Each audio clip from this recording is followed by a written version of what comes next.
And so that way you're training it, you're teaching it properly, and then it's then able to do the tasks that you need it to be able to do.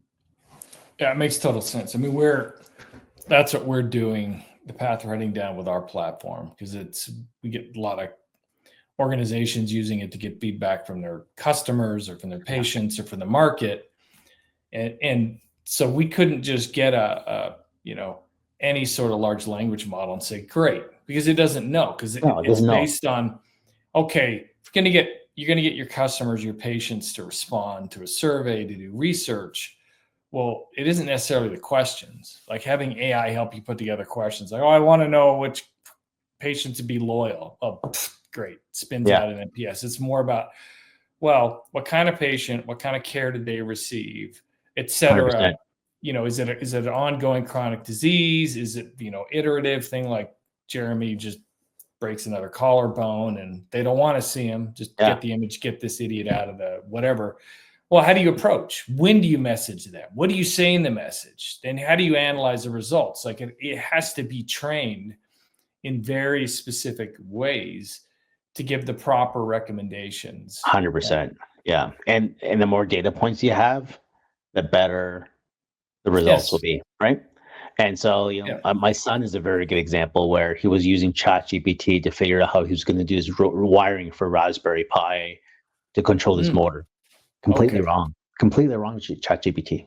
Yeah. I was like, that doesn't make any sense at all. But that's what it says. It doesn't matter what it says. You need to be able to double check and verify. And how do you know how it was to be able to get there? You're using a generic model, right? And so I think you learned the hard way in terms of you actually should still know the basics. Leverage the tools and be able to get there. Yeah, I remember I was in a debate with somebody because they have the big NCAA tournament down here, and the big, call it the big dance or whatever it is for men's college basketball. Kind of a cool event.